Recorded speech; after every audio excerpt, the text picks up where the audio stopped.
छिंदवाड़ा में जिस कोल्ड्रिफ्ट सिरप से 16 बच्चों की मौत हुई, उस कोल्ड्रिफ्ट सिरप को कैसे जहर वाली सिरप बनाया गया, तमिलनाडु में कैसे मध्य प्रदेश के बच्चों के लिए मौत का सामान तैयार हो रहा था, एक एक डिटेल एनडीटीवी की इस एक्सक्लूसिव रिपोर्ट में देखिए।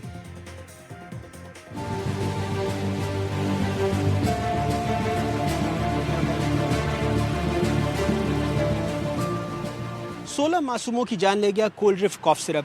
ये कॉफ सिरप किसी दवा घर में नहीं बल्कि जहर घर में बन रहा था, जहां बगैर ग्लव्स, बगैर दस्तानों के मजदूर घोल रहे थे मौत। ये तमिलनाडु के कांचीपुरम स्थित वही दवा कंपनी श्रीसन फार्मास्यूटिकल्स है, जिसके बने कफ सिरप मध्य प्रदेश में 16 बच्चों के लिए कफन सिरप बन गए। छिंदवाड़ा से 1300 किलोमीटर दूर स्थित यही वो फार्मास्यूटिकल कंपनी की फैक्ट्री है, जहां बनी कोल्ड्रिफ्ट सिरप एमपी के बच्चों के लिए काल बन गई। लेकिन कहानी सिर्फ इतनी नहीं है कि इस फैक्ट्री में बनी कफ सिरप कोल्ड्रिफ्ट की सप्लाई एमपी में हुई और जिससे कई बच्चों की किडनी फेल होने के बाद उनकी मौत हो गई, बल्कि असली खेल इससे भी ज्यादा खतरनाक और घिनौना है। इसे जानेंगे तो आप भी हैरान रह जाएंगे। किसी सिरप या दवा को बनाने के लिए एपीआई यानी एक्टिव फार्मास्यूटिकल इंग्रेडिएंट इस्तेमाल होता है। आसान भाषा में इसे सॉल्ट कहते हैं, लेकिन काम सिर्फ सॉल्ट से नहीं चलता। दवा में रंग, फ्लेवर लंबे समय तक सुरक्षित रखने के लिए प्रिजर्वेटिव्स भी मिलाए जाते हैं। इन सभी तत्वों को सॉल्वेंट कहते हैं। तमिलनाडु में जो जहर वाली सिरप बनी, उसमें खेल सॉल्ट में नहीं सॉल्वेंट में हुआ। एनडीटीवी की इन्वेस्टिगेशन में यह खुलासा हुआ है कि तमिलनाडु के कांचीपुरम की जिस श्रीसन फार्मास्यूटिकल्स ने कफ सिरप बनाई थी, उसने कफ सिरप की लागत को कम करने के लिए, पैसे बचाने के लिए जानलेवा सॉल्वेंट का इस्तेमाल किया। रिपोर्ट के मुताबिक श्रीसन फार्मास्यूटिकल्स ने सिरप में सॉल्वेंट यानी केमिकल मिलाने के लिए चेन्नई के 2 डीलरों से संपर्क किया। डीलरों से इंडस्ट्रियल ग्रेड का केमिकल लिया गया, जो कि घटिया और सस्ता होता है। डीलरों को जिस प्रोपाइलिन ग्लाइकॉल को किसी प्रमाणित दवा सप्लायर से नहीं बल्कि पेंट और केमिकल व्यापारियों से लिया गया, वो भी बिना किसी परीक्षण के। जो इंडस्ट्रियल केमिकल चेन्नई से खरीदा गया, उसकी भनक किसी को ना लगे, इसलिए खरीदी की ना कोई रसीद ली गई, ना कोई रिकॉर्ड रखा गया। केमिकल खरीदी के लेन देन को छिपाने के लिए गूगल पे से केमिकल सप्लायर को पेमेंट किया गया। चेन्नई से जब जहरीला सिरप बनाने वाली कांचीपुरम की इस फैक्ट्री में पहुंचा, तो मैन्युफैक्चरिंग लेवल पर यहाँ भी घिनौना खेल खेला गया। इस फैक्ट्री में घरेलू गैस स्टोव पर केमिकल को गर्म किया जा रहा था। प्लास्टिक की पाइपों से झाग और अवशेष निकल रहे थे और बिना दस्ताने और मास्क के मजदूर केमिकल मिला रहे थे। यहाँ ना कोई प्रशिक्षित केमिस्ट था, ना कोई लैब और ना ही किसी तरह के क्वालिटी टेस्ट की फैसिलिटी थी। जांच से जुड़े अधिकारियों ने अपनी रिपोर्ट में लिखा है कि उसका नज़ारा किसी हॉरर फिल्म से कम नहीं था। जंग लगे उपकरण, गंदगी, खुली नालियां और कोई क्वालिटी टेस्ट नहीं।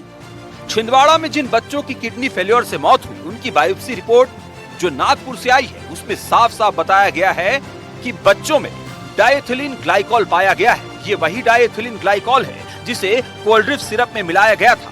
जांच में पाया गया कि कोल्ड्रिफ्ट सिरप में 48.6% डायथिलीन ग्लाइकॉल मिला है, जबकि 0.1% डायथिलीन ग्लाइकॉल भी इंसान के लिए जानलेवा साबित हो सकता है। डायथिलीन ग्लाइकॉल ऐसा इंडस्ट्रियल जहर है जो पेंट और एंटीफ्रीज में इस्तेमाल होता है। इस रिपोर्ट के मुताबिक सिरप में मिला 48.6% डायथिलीन ग्लाइकॉल, वो केमिकल जो पेंट उद्योगों में काम आता है और जिसकी वजह से बच्चों की दवा ही उनके लिए जहर बन गई। कोल्ड्रिफ्ट सिरप बैच SR13 में डायथिलीन ग्लाइकॉल की मात्रा तय सीमा से 500 गुना ज्यादा थी। ये सिरप मई 2025 में बनी थी और अप्रैल 2027 तक वैध थी। महीनों तक ये सिरप बाजार में बेरोक-टोक बिकती रही। ना तो मध्य प्रदेश में जिम्मेदारों ने कभी कोई सुध ली और ना ही तमिलनाडु सरकार की अथॉरिटी ने कभी कांचीपुरम की इस जहर बनाने वाली फैक्ट्री की नियमित जांच की जहमत उठाई।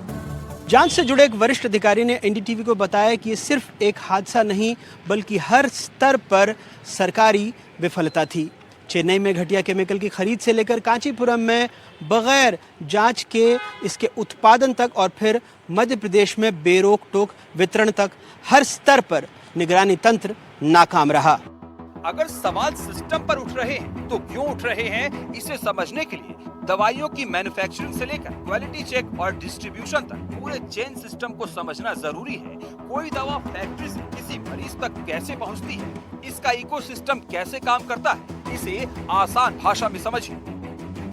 सबसे पहले दवा फैक्ट्रियों को जब दवाइयों के ऑर्डर मिलते हैं तो दवा कंपनी बैच प्लानिंग करती है। इसके बाद इंडेंट प्रोसेसिंग होता है, जिसमें दवा बनाने के लिए कितना कच्चा माल लगेगा, कितनी शीशियां लगेगी, इन सब की प्लानिंग होती है। क्वालिटी चेक और क्वालिटी एश्योरेंस के लिए एक टीम होती है जो मैन्युफैक्चरिंग स्टैंडर्ड तैयार करती है। क्वालिटी चेक टीम दवा प्लांट में मशीन, साफ सफाई जैसे हाइजीन और जरूरी मानकों की जांच करती है। जब फैक्ट्री में दवा बन जाती है तो एक बार फिर उनकी रैंडम सैंपलिंग की जाती है। रैंडम सैंपलिंग के बाद कुछ सैंपल को भविष्य में जांच के लिए स्टोर करके रख लिया जाता है। फाइनल स्टेज के बाद दवा शासकीय जांच के लिए जाती है। इस दौरान संबंधित ड्रग इंस्पेक्टर या ड्रग कंट्रोलर दवा की जांच कर उसे अप्रूवल देते हैं। अप्रूवल के बाद कोई दवा बाजार में बिकने के लिए वैध मानी जाती है। दवा को अप्रूवल देने में कई लेवल पर अधिकारी होते हैं, सबके साइन होते हैं। अप्रूव दवा जब बाजार में आती है, उसके बाद एमआर यानी मेडिकल रिप्रेजेंटेटिव के प्रेजेंटेशन के बाद डॉक्टर उस दवा को पर्चे में लिखते हैं। तो क्या फैक्ट्री से लेकर बाजार और फिर आम लोगों के घरों तक दवाओं के पहुंचने से पहले जिन नियमों का पालन होना चाहिए, क्या उन नियमों का पालन कोल्ड ड्रिंक सिरप के मामले में हुआ? सीधा जवाब है नहीं। तमिलनाडु से लेकर मध्य प्रदेश तक हर जगह लापरवाही बरती गई और आखिरकार ये लापरवाही 16 बच्चों के लिए जानलेवा साबित हुई। भोपाल से एनडीटीवी के लिए अनुराग द्वारी की रिपोर्ट।